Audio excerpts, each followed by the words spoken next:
Hello. Today is Thursday, June 13, 2019.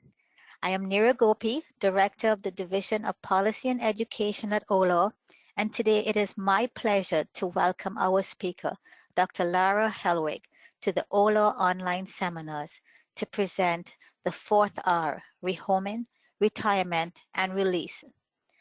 Dr. Lara Helwig currently serves as the Director of Animal Care and Attendant Veterinarian at Brown University.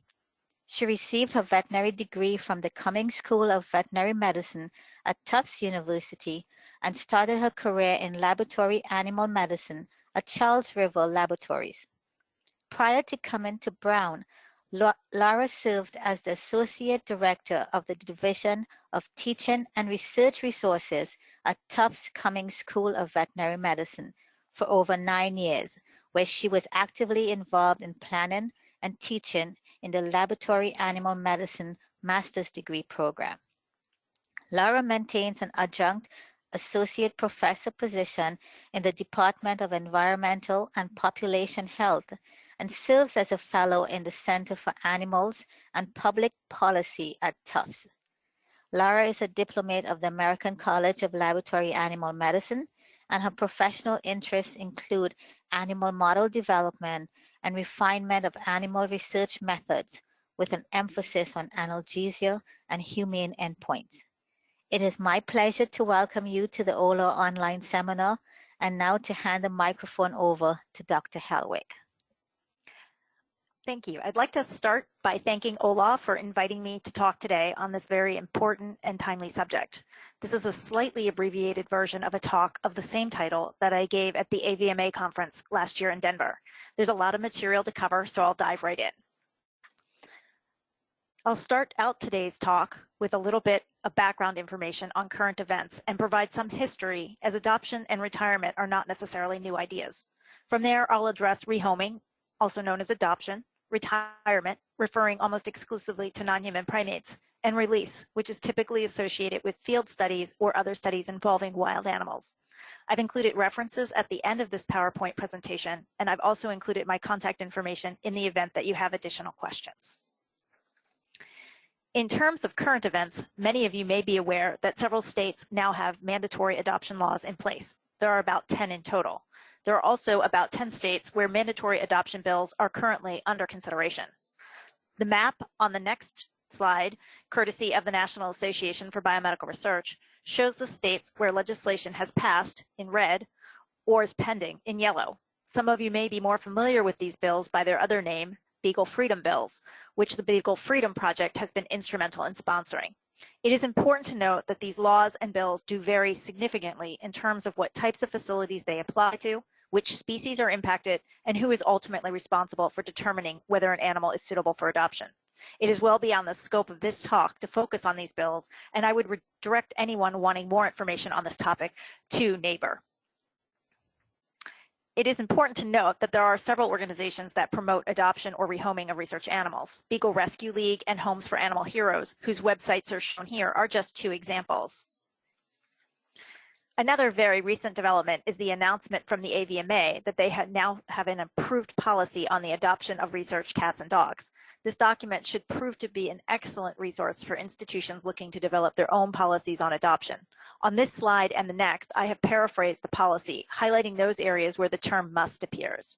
The policy starts with the premise that an institution must take into consideration all applicable federal, state, and local laws regarding the transfer of animal ownership.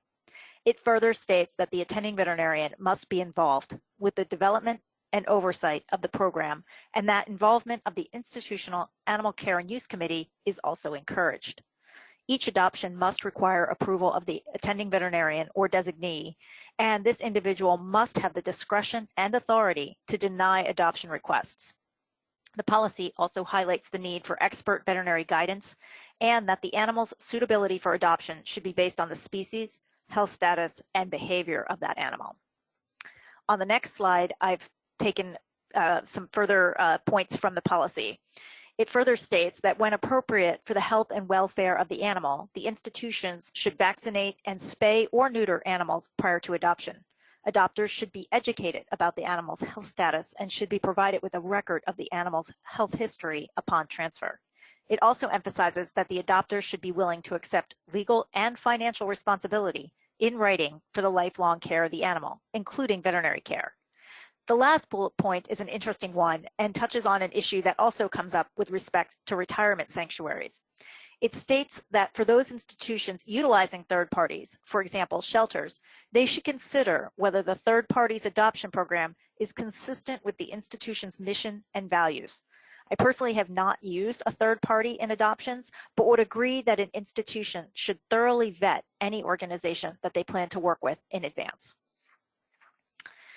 In addition to dogs and cats, this issue has been getting a lot of press with respect to non-human primates. There have been recent articles on the retirement of chimpanzees from federal research facilities and the logistics of moving them to sanctuaries, which is still an ongoing challenge.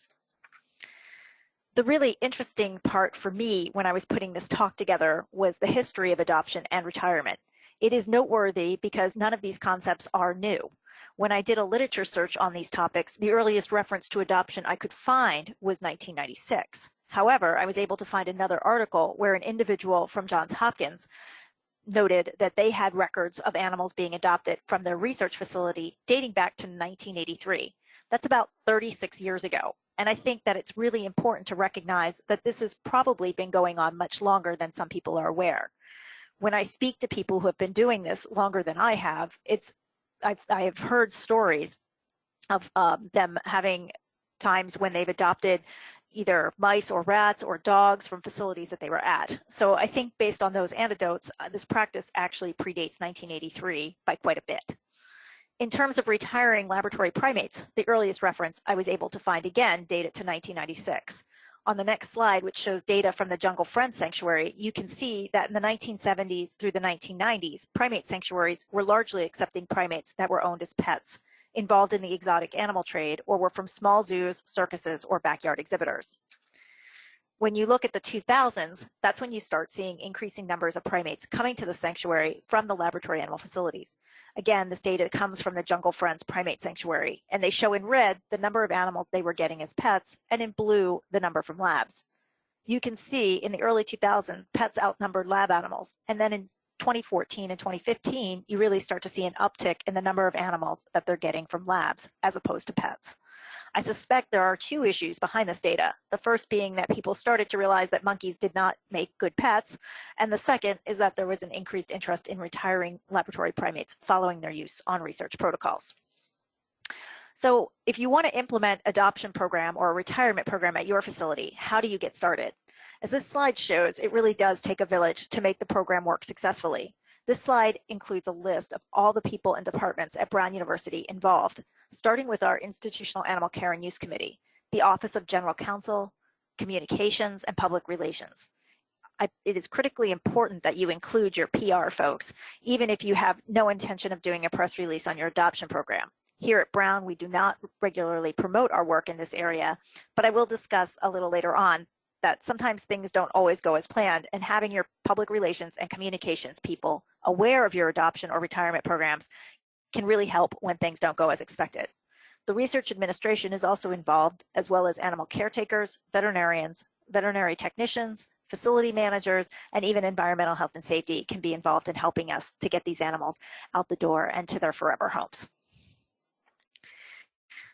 The first step in the process is to have a plan. Here at Brown, we do have a formal written policy approved by the IACUC and also approved by our general counsel. You want to have a screening process in place. In the case of rehoming, you want to have some way of screening prospective adoptive families or a way to screen retirement sanctuaries in the case of primates. You want to make sure you have properly vetted the families that are taking these animals or the institutions that are accepting these animals, and that you, as the attending veterinarian and as an institution, feel comfortable turning the animals over to the care of these people and or places. On this next slide, I talk a little bit about the adoption criteria for the animals. Animals which are suitable for adoption should the criteria for animals which are suitable for adoption should be spelled out to the extent possible in your policy. And it should be a concept that the IACUC agrees upon so that it's not just the veterinarian making these decisions. And I'll talk about that a bit more as I touch on these bullet points. The animal must be in good health and of acceptable behavior. This may seem like an obvious statement, but acceptable behavior can be open to interpretation, especially when it comes to primates. We certainly see primates that may have stereotypic behaviors in a laboratory setting, and yet when they have been released into a sanctuary where they have more space, get to go outside, and maybe even have a pair housing situation, those behaviors often disappear. So I think for acceptable behavior, you want to make sure that you have an understanding of what is meant by that, and especially have veterinary input on that definition. The animal must not have been administered any drugs other than FDA-approved human or veterinary drugs, food supplements, or pharmaceutically compounded veterinary drugs. If any FDA-approved drugs have been administered to the animal, this information should be disclosed to the potential adopter. We want to make sure that the health history for the animal is clear. Obviously, animals which have been exposed to infectious agents are not eligible for adoption, as this would pose a risk not just to other animals, but also potentially to people as well. Some additional animal criteria: transgenic or immunocompromised or immunosuppressed animals are not candidates for adoption. Animals must be adopted as personal or family pets only and may not be sold. Animals must not be used for food, and that includes human or animal consumption. Occasionally, we have adopted out pigs here at Brown and at other institutions where I have worked. So I think it's really important that the adoption agreement, which is actually part of our policy at Brown, state this so people know what to expect when they are adopting the animal. We also state clearly that the adopter is responsible for any future care and medical support as may be required, and we require the individual adopting the animal to acknowledge this with a signature. In terms of species considerations, for companion animals, you'll want to look at compatibility. What other pets might be in that household? Are there children in the household? My experience in adopting out teaching dogs when I was at a veterinary school was that beagles were generally very family-friendly pets, but it's important to recognize that there can be individual variation. And most of these dogs have not necessarily seen children on any kind of a regular basis. If you are planning to set up adoptions, finding some way to expose the animals to children prior to the adoption process is a really good idea. I know some facilities actually have mock living rooms set up, and they invite staff to come in with their families to regularly socialize the dogs. You want to make sure that long-term care is also outlined and inform adopters of what they'll need in terms of veterinary care and preventative medicine, such as vaccinations and deworming. If you're adopting out agricultural animals, make sure you understand the potential adopter's intended purpose for the animal. I have a picture of Gottingen pigs here, and they present a unique situation because when you purchase these pigs from Marshall Farms, which is the only approved U.S. supplier of Gottingen pigs, they actually have a clause in the purchase agreement that you will not transfer or sell them to any other institutions except for research purposes. I actually had to reach out to Marshall Farms to get clarification on this point. Obviously, one of their primary concerns is people starting unapproved breeding programs with these pigs, but our institutional policy requires spaying or neutering, so this negated any concerns about reproducing outside of a research setting.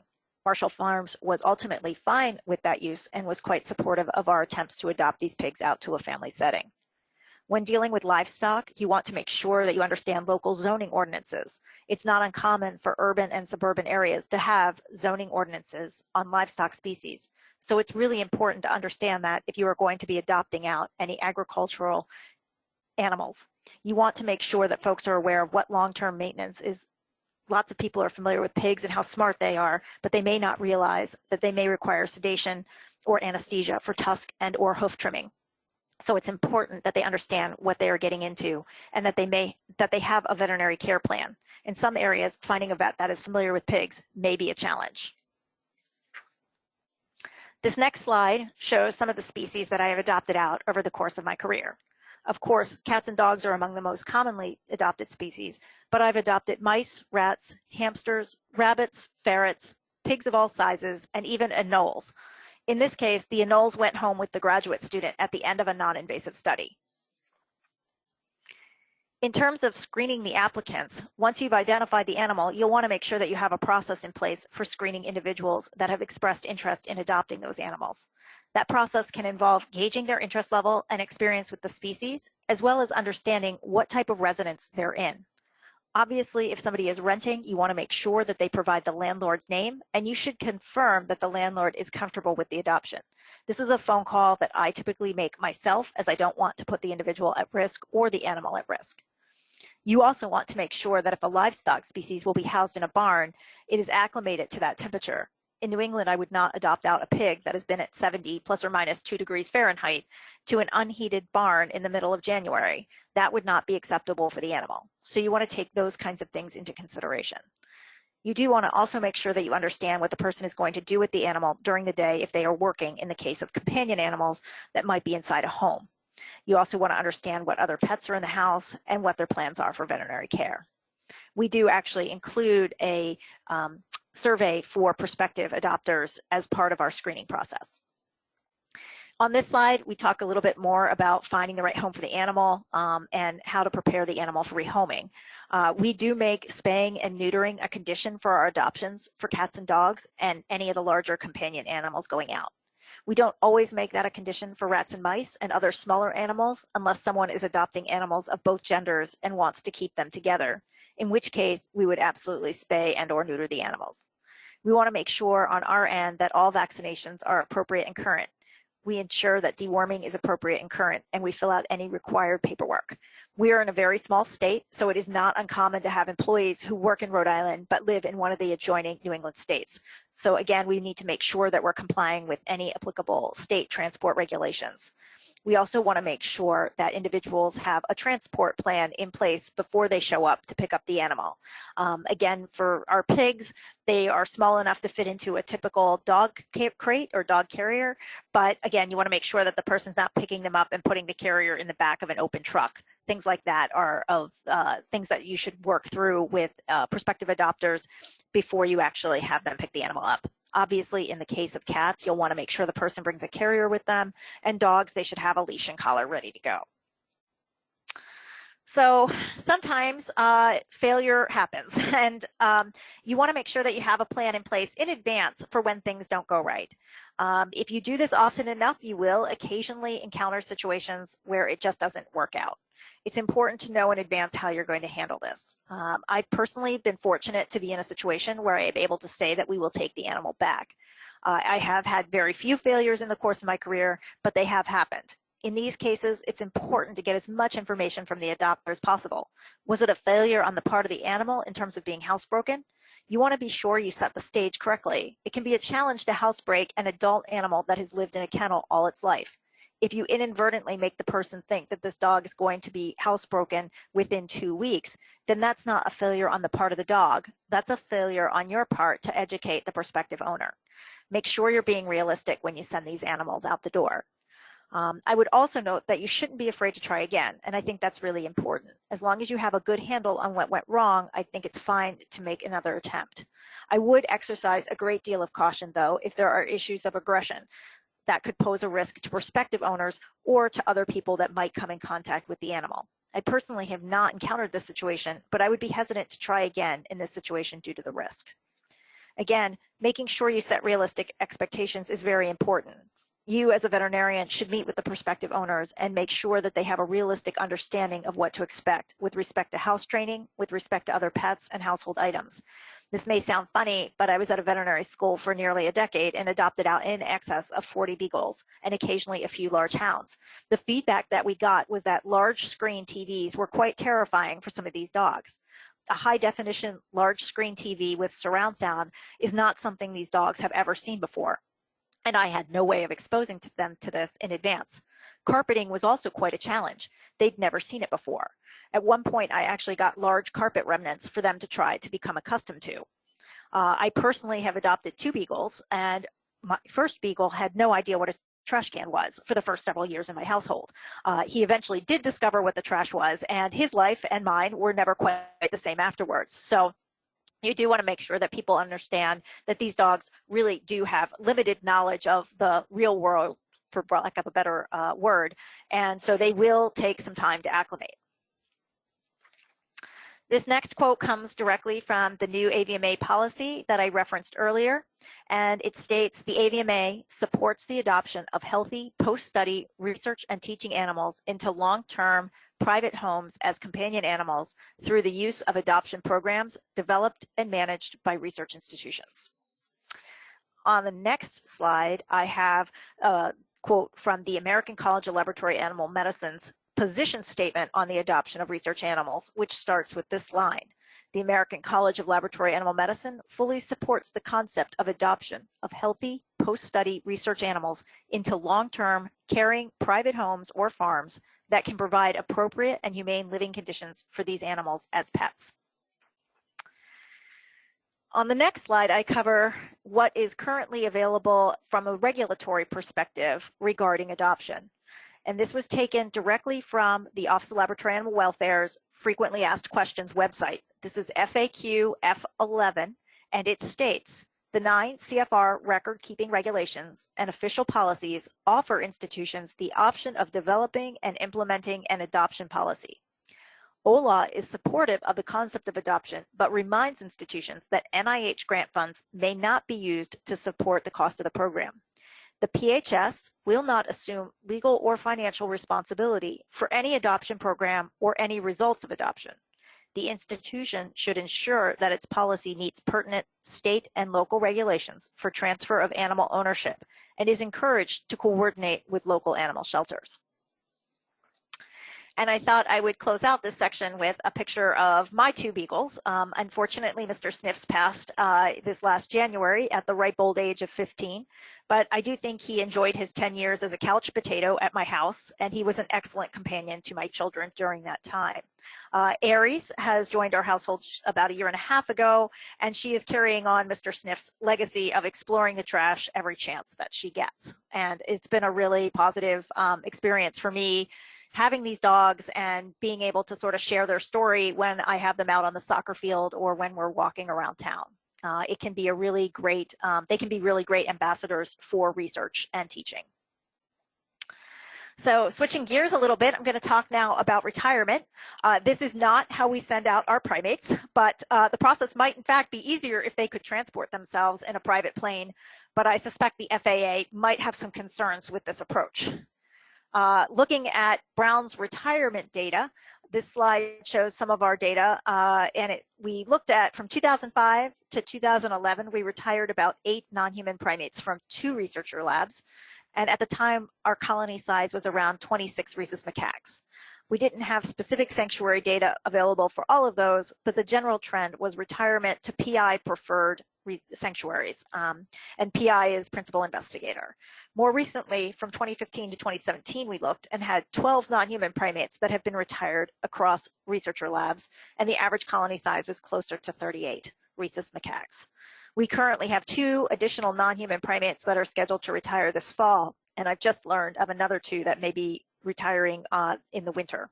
So this is definitely an ongoing practice here at Brown. I do want to point out that Brown is by no means the only institution retiring primates.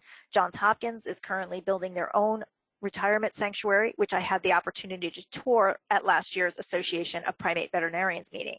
I think that this is a really innovative approach to the issue of retirement, and while it may not be feasible for every institution, it is a wonderful demonstration of that institution's commitment to the retirement process. There has been a long-standing commitment to the retirement of primates here at Brown, which predates my arrival here 7 years ago. However, despite the history of the program, when I arrived, there were no formal policies or procedures in place. Essentially, it was researcher-driven, and the researcher was the one who handled the funding and most of the paperwork. The director or attending veterinarian's role was essentially to review the documents, prepare the animal in terms of performing any spaying or neutering that needed to be done, and making sure that the animal was up to date on its vaccinations. The attending veterinarian was authorizing the retirement and signing any documents or paperwork that was needed to transport the animal to the sanctuary. While I still sign those documents on behalf of the university, I now pass all of the paperwork through the Office of General Counsel and the Dean for Biology. I look at this strictly from an ownership perspective. This is not my monkey, and technically it's not the researcher's monkey.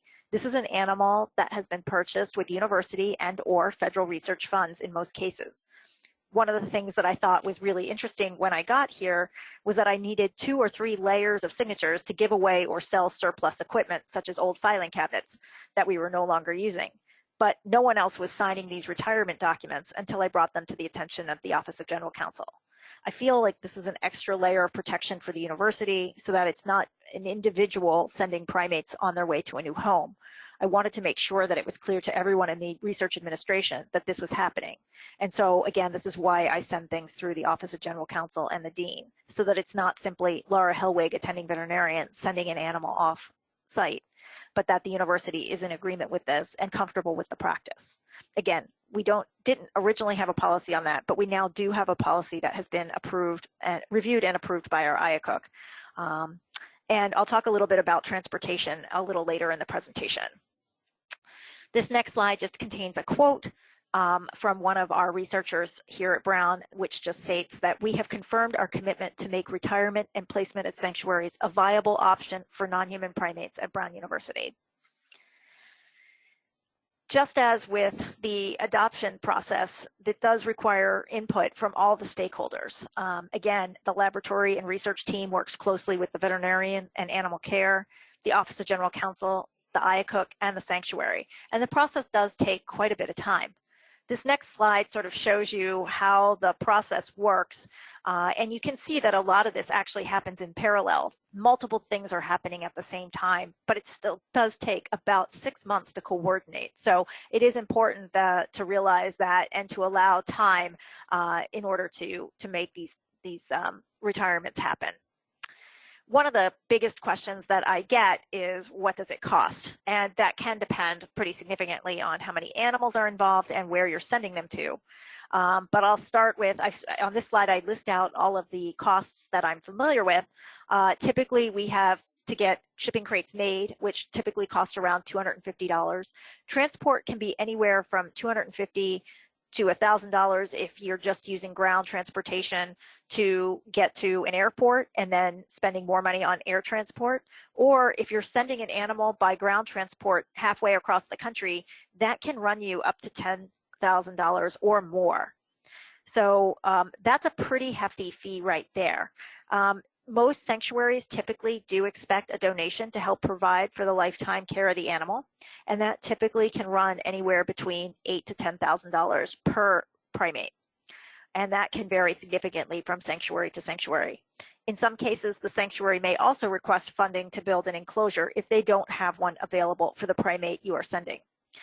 Sometimes if you're able to send paired primates, they may actually have you build just one enclosure, knowing that the animals are already compatible. And again, that can cost several additional thousands of dollars. Vaccinations and deworming medication are typically on hand, and so we don't usually charge anything extra for that. Lab diagnostics like complete blood chemistries and chemistry screens are included in the costs and typically run about $150. Typically, the veterinarians here are happy enough to have these animals moving out to a sanctuary, and we typically do not charge back for our time in doing spays or neuters. Those are surgeries that we don't get to do a lot in research, and so I often will count this as keeping up on our surgical skills, and frankly, I think we're all happy to do this. So again, we don't really charge back for that time. Obviously, that might vary from institution to institution. So in the end, you're looking at somewhere between $10,000 to $25,000 to send a primate to a sanctuary. So where can this funding come from? As we learned on the earlier slide, it's not supposed to be coming from your NIH budgets. So again, typically some areas for funding include a project budget that an investigator might have, institutional funds that might be available for this, personal or private donations, and I've even seen some institutions take a fundraising approach to this. That's not something that we've done here at Brown, but I have seen that done.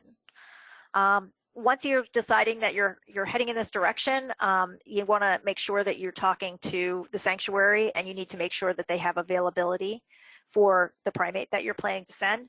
Timing is definitely critical. Again, these are animals that have spent their lives at 70 plus or minus 2 degrees, and now we're moving them to a sanctuary where they're going to be outdoors.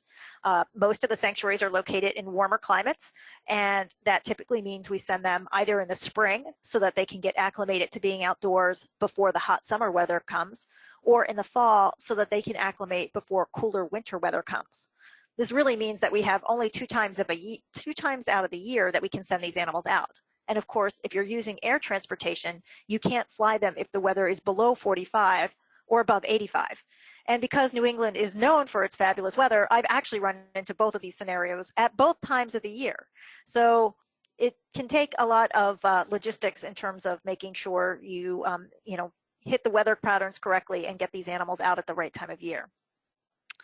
In terms of looking at sanctuaries, I spend a lot of time looking at paperwork for the sanctuary, their management structure, and their oversight plans. You want to understand what that looks like in terms of the board of directors and trustees. You also really need to make sure that you understand their finances.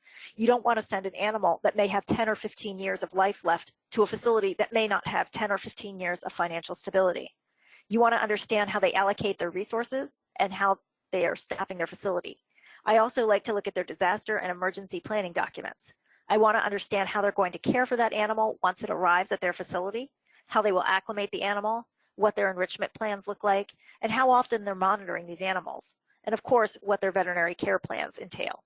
I do like to make sure that I speak to their veterinarians before we send the animals, one, so that in case they have any questions about the animals, but also so that I can share my insight with them on what their needs might be. If they're accredited or have any regulatory oversight, I do look at inspection documents. I check to see if there is a position statement on animals and research. Not every sanctuary has one, and some have statements that are less than favorable with respect to the use of animals in research. And that's definitely been a tough call for me.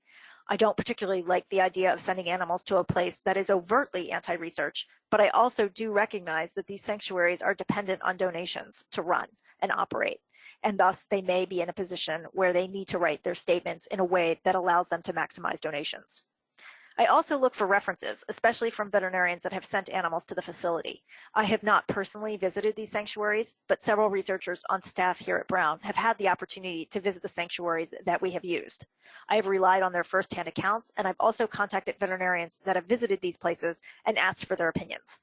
In terms of required paperwork, most of these sanctuaries will have transfer paperwork or non-disclosure agreements that they will have you complete. Your own home institution may also have additional paperwork that you want the sanctuary to complete as well.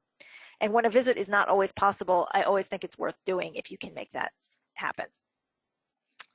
A side note on sanctuaries, and this is beyond the scope of today's talk, but there are many different accrediting organizations for sanctuaries, and that can get to be a little bit confusing as well when you start looking into this.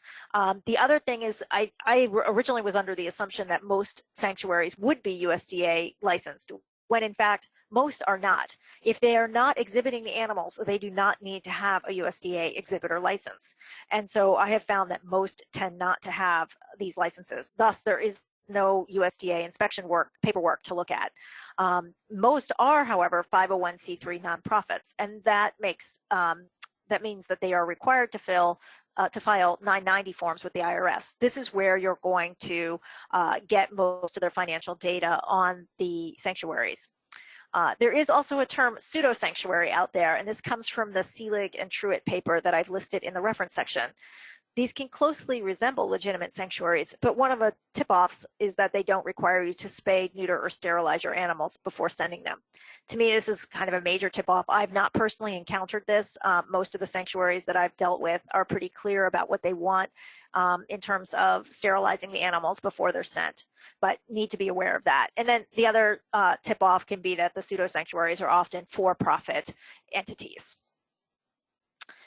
In terms of pre-planning what for the animal, you'll want to make sure that you fully understand the animal's pre-existing or chronic health conditions are. It's not uncommon for a 10 to 15-year-old macaque to have some kind of chronic health condition.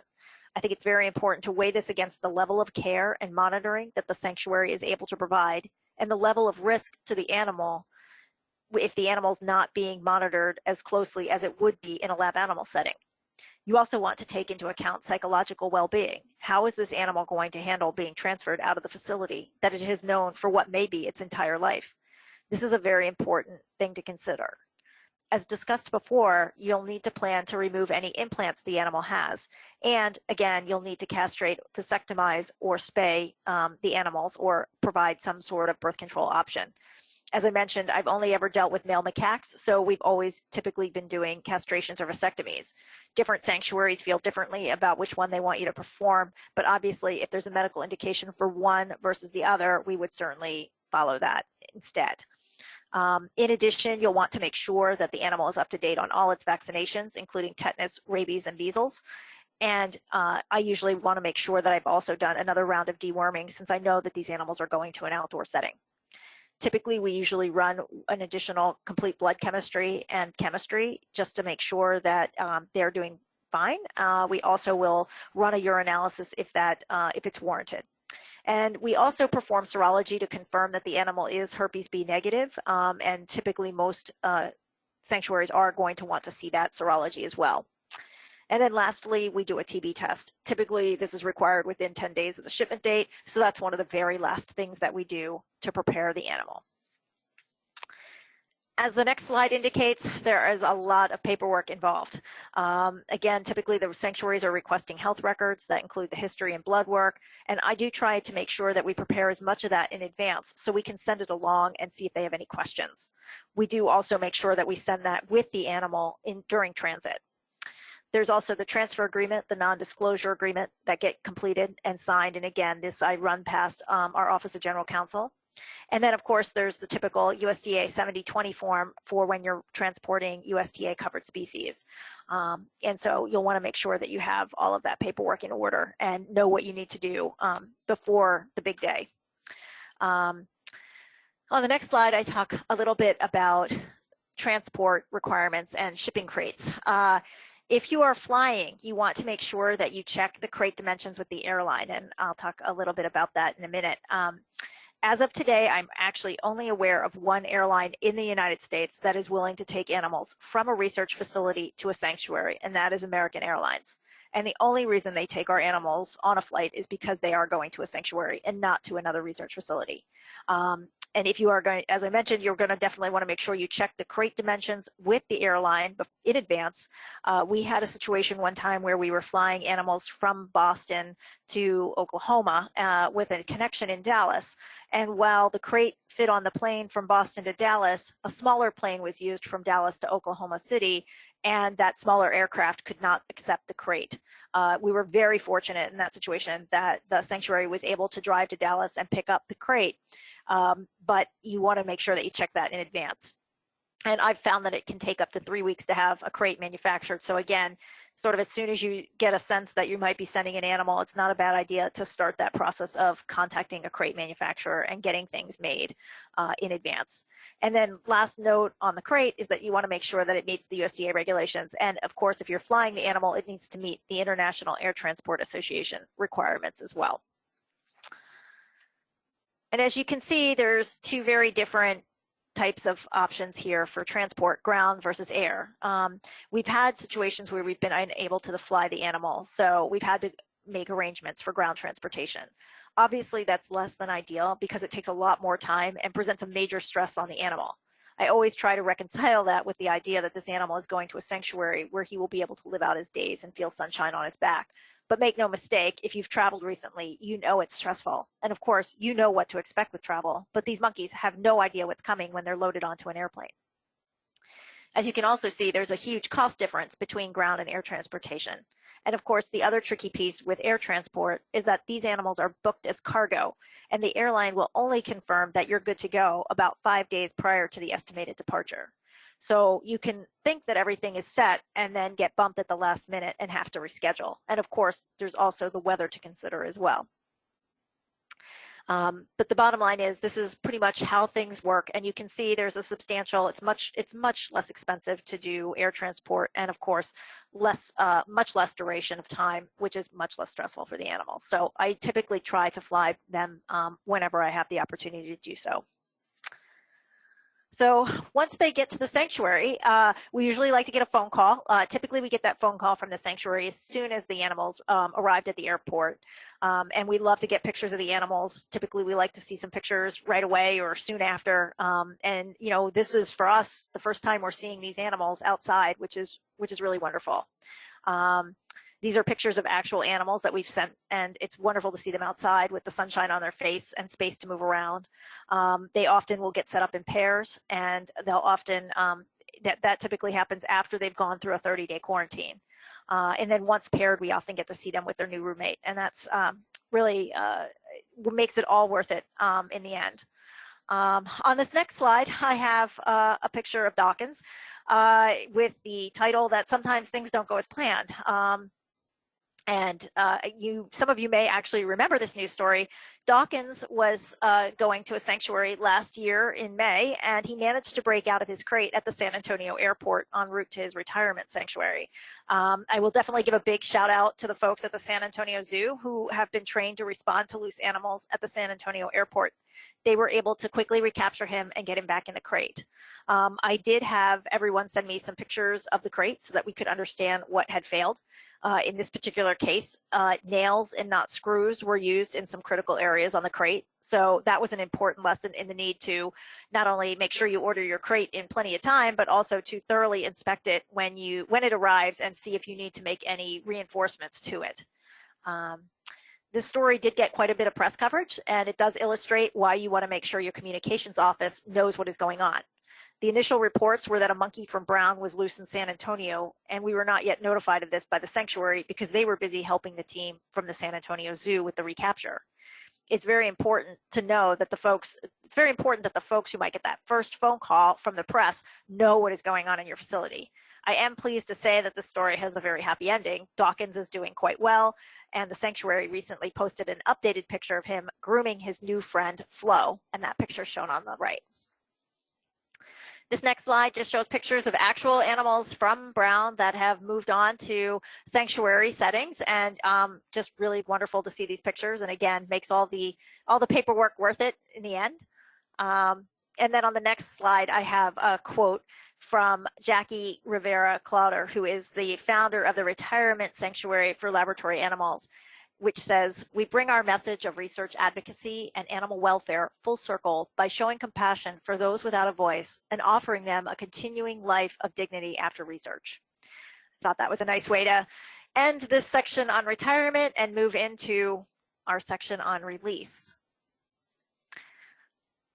So in terms of release, this typically applies to traditional field studies or situations where you bring animals from the wild into your facility for relatively non-invasive studies. A lot of these cases are addressed on an individual case-by-case basis, and thus it's really important that you address this at the time the IACUC protocol is reviewed and that all applicable local, state, and federal laws are being appropriately followed.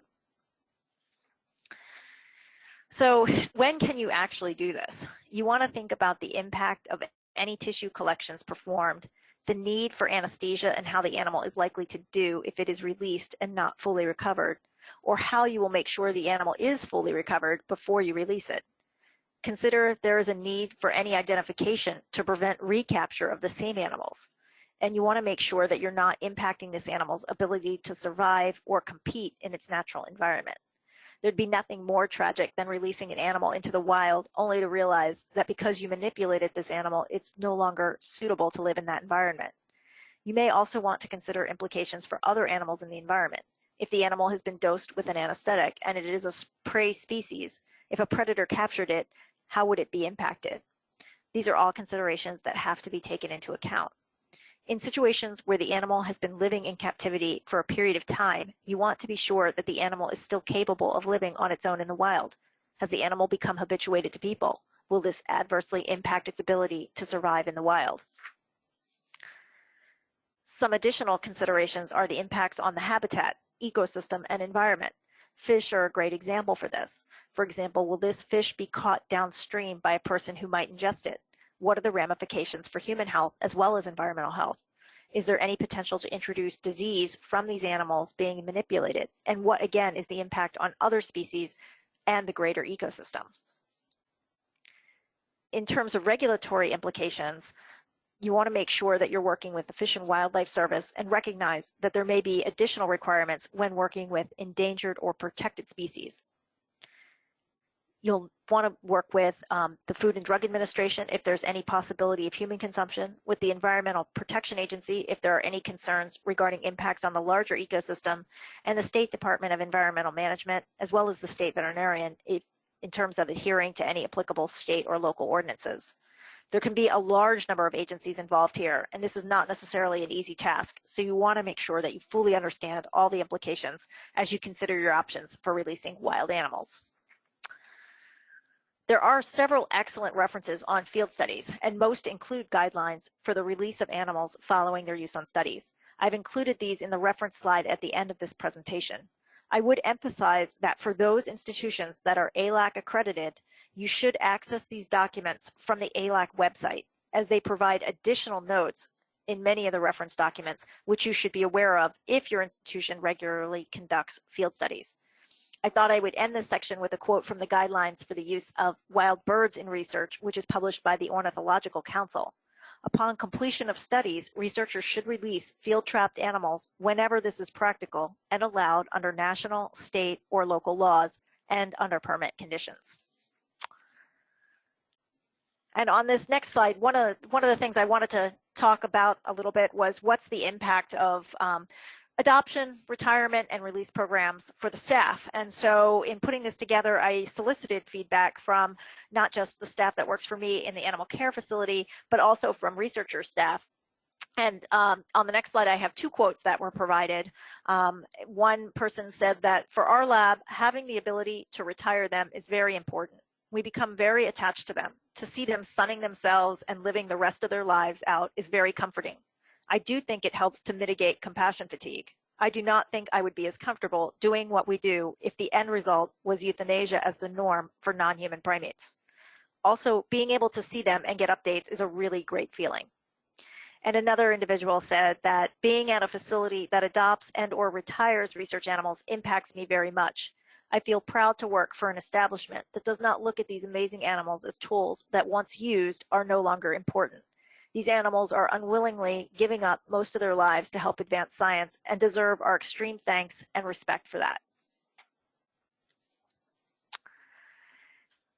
And lastly, I'd like to thank the following individuals for their dedication to the animals used in research and for their ongoing support of the retirement and adoption processes. The animal care staff, research staff, faculty, research administration, IACUC members, and IACUC support staff. I am honored to work with you, and I am grateful to you for your care of the animals in our facilities. And with that, I'll turn it back over to Neera. Oh, and lastly, I do have my contact information here. Thank you, Dr. Helwig. That was terrific. We also do have, Dr. Helwig has some slides that's available in your handouts, references with, for adoption, for retirement, as well as for release. So I'm sure the listeners have a lot of questions. Listeners, please type your questions into the chat box on your webinar screen. OLAW may edit the questions for clarity, duplication, and fidelity to today's topic. We will start with a few questions that we received before the webinar. So our first question is, what is your opinion on animals that have received CFA, complete Freud's adjuvant, for antibody production to be made available for adoption after the study ends?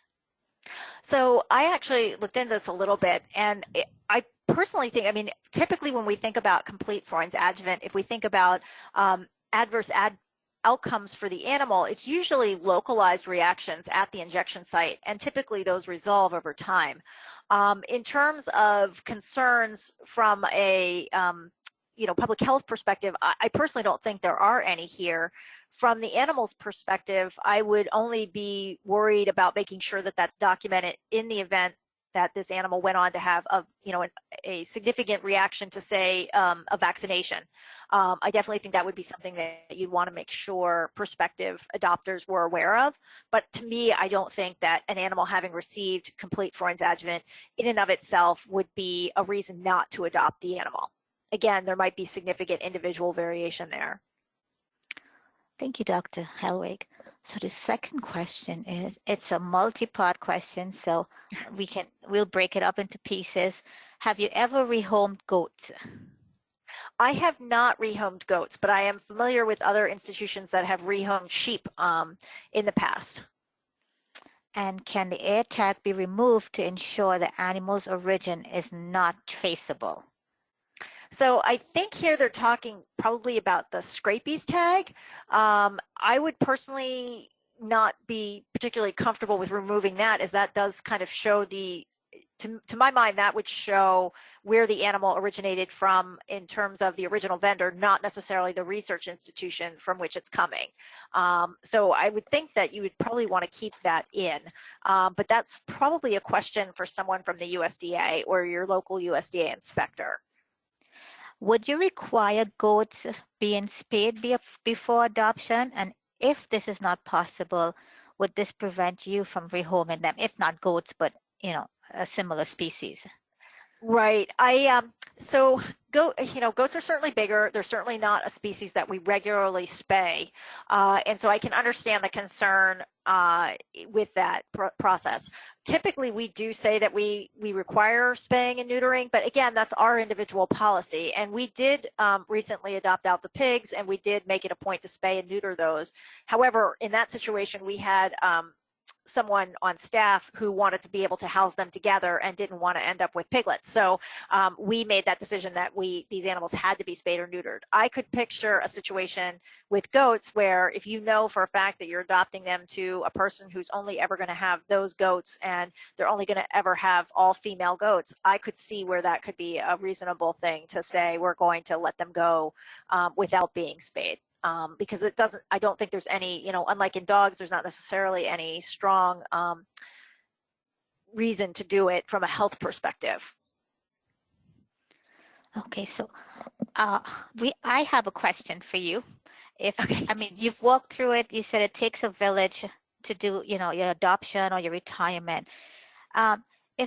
If I'm an institution that wants to implement a policy for either adoption, rehoming, or retiring, how do I start and where do I start? How do you get buy-in from everyone in terms of funding, and how do you get that buy-in from everyone? Right. I think you first start by starting a conversation, right? I think the wrong approach is to bring the policy to the IACUC and just say, hey, I brought this for review at the next meeting. I'd like to get this approved. You really want to start the conversation before you have the policy in place and start asking around. Is there support for this from, above, from the research administration folks? Is there support for this from the IACUC members? I think you start with a conversation, and then it might be that you're at an institution that is fine adopting out cats and dogs but doesn't want to consider adopting out any other research species. Then you start there. You start where you can start, and you have the conversations, and you move forward from there. I think it's important to know that you want to make sure that you have the backing, but you also want to make sure that you have your information right. I do think that there's a number of positive benefits. Like I said, these animals go on and become really great ambassadors for the use of research, or the use of animals in research. They become great ambassadors in terms of the research that your institution is doing. And they can also become great ambassadors just in general for your research program at your institution. So I think there are a number of positives. And also, as I mentioned, there's a significant impact for your staff in terms of morale, in terms of hopefully as an antidote to compassion fatigue. So there are positive reasons to do this, but I think you really want to make sure that everyone's on board with it, because what you don't want to have it be is that it's a vet tech or a veterinarian just slipping animals out the back door. That's got trouble written all over it. So you definitely want to make sure you're not working in a vacuum. Okay, so we have a couple of live questions here. First question: concerning drugs administered to animals required to be FDA approved, right? I can understand omission of the use of animals exposed to biohazardous agents, but should this necessarily extend to chemical compounds for which it is possible to make some prediction about metabolism or residual drug risk? Should differentiation be made between adopting a food animal versus a pet animal? I think you absolutely would want to think about the difference between pet versus food animal, for sure. And I think this is an area where you can, as you write your policy for your institution, think about the things that will apply to your institution. I would agree that a biohazard versus a chemical hazard is a very different situation. I would agree that a potential chemical hazard or an unknown non-FDA approved pharmaceutical going into a cat is probably a different risk than a non-FDA approved drug going into a pig. There is always in the back of your mind, there could always be the possibility that that pig would end up in the food chain, either for people or for other animals, whereas that's probably not going to happen with a cat. So I do think those things can be considered as you think through what's the right approach for your facility. But I do think a lot of this really does come down to your facility and your willingness to accept that level of risk. Thank you. So next question. What are the typical ages of retirement for animals, or how many years of use used in teaching institutions for the purpose of learning skills such as venipuncture, bandaging, routine care, and handling? The species in questions are rabbits, rats, and cats. Oh, okay. All right. So rabbits, rats, and cats. Those all have slightly different time spans, but I'll walk you through when I was at the vet school and we were running an adoption program with dogs. Many of the dogs would come to us from research facilities. So these were dogs that started their life in a research, so they came from purpose-bred vendors. They were then put onto a study at a pharmaceutical company or biotech company. They were used for 1 to 2 years, and then essentially the company did not want to directly adopt, but was willing to have them come to a veterinary school or a vet tech school, where they would then join us and then be used. Typically, our teaching protocols, we kept them for 2 to 3 years, or 3 to 4 years, somewhere in there, and then we would adopt them out. And so typically you're looking at most of the beagles that went out were typically around 5 to 6 years of age by the end of the study, or by the end of their time at the vet school on training programs. I mean, I think with a rat, obviously 2 years is not going to be the right amount of time. So I think you kind of have to play it by ear in terms of what's your source for rats. I mean, is adopting out a rat at 6 months of age, when you've only had it for maybe 2 or 3 months in-house using it for training, is that something that your program can support, versus, adopting out geriatric rats? That could be more problematic. For rabbits, I think if you were able to use a rabbit, for 2 or 3 years and then adopt that out, I mean, that's an animal that still would have several years left in terms of lifespan. And cats, again, that's another one where, I mean, cats can certainly live into their 20s, depending on, how the luck of the draw that you have with respect to their health.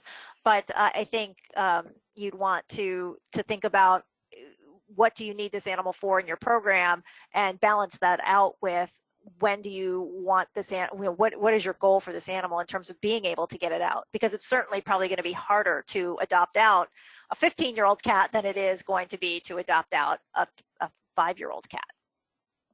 Thank you. Another question. How do you follow up on the legal documents to assure compliance, such as spay and neuter, vet care, not used for food, etc.? Yeah, so the spay and neuter we actually do before they leave. The vet care, I mean, that's there is to some extent no real way to follow up on some of these things depending on who you adopt out to.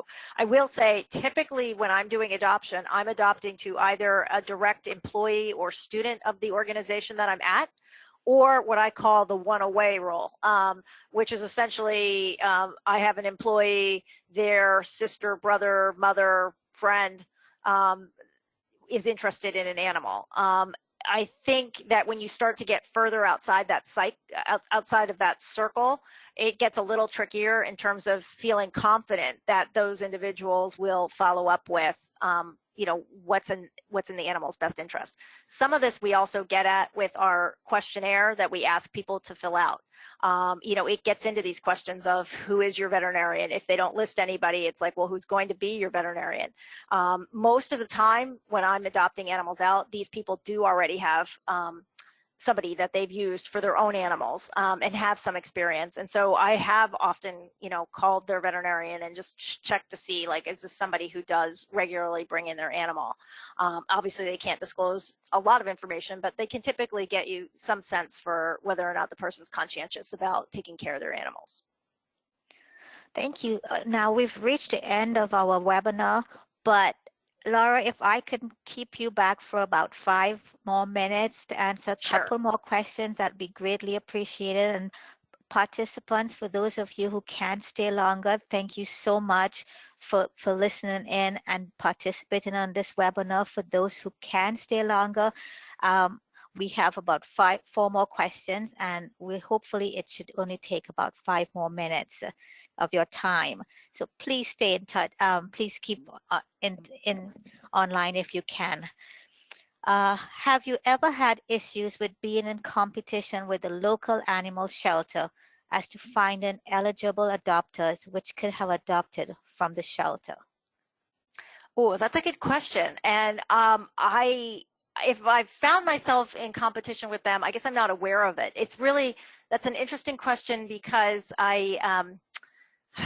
with respect to here in the New England area, we actually have a real shortage of dogs available for adoption in our shelters. And so most of the dogs that are in New England shelters now are actually being shipped in or imported in, if you will, from the Southeast or from the islands. And so it's kind of interesting that, the last couple of times I've actually looked at shelter dogs in the area, most of them are pit bull mixes or animals sort of that similar size. And I think, if you were in the market for a small dog, there just weren't as many around. And so I guess I'm not sure that I was competing directly with the shelters in the sense that I had small dogs and maybe most of them didn't. I also think most of the folks that adopted when I was at the veterinary school were students. The good part about being in that environment was I got like essentially 80 new students every year who were interested in adopting. So I had a fairly steady source, and I guess I never really felt like I was in competition with the shelter animals or with the shelters in the area. Okay, so can you provide some advice on how to make institutional leadership, such as lawyers, including lawyers, comfortable with the thought of adopting out animals? Yeah, lawyers can definitely be a challenge, and I say that as somebody who's married to one. But I will say, I think you start small, and you convince them that you're not at this point, you're not going to be the first person to do this. It might be the first time that the lawyer you're talking to has heard about this, but you can show that there are other institutions that are engaged in this activity and have been involved in doing this. I think, showing them what some of the benefits are to the institution, working with them on release forms. You can also, for your own facility, you can write the policy. If your facility's policy is going to be that you're only ever going to adopt to somebody who is immediately affiliated with your institution, that does narrow the pool a little bit and does reduce the risk, I think, to some extent of running into an issue down the road. All righty, thank you. So we've come to the end of the questions. They're really, the ones that we have not answered, we will respond to them and it will be included and amended in the transcript. So please stay tuned for those responses. These are all interesting questions for such a hot topic. And as I mentioned, if listeners think they have any additional questions in the next week or two, as you reflect on this webinar, please send them in to us and we will impose on Laura to answer them.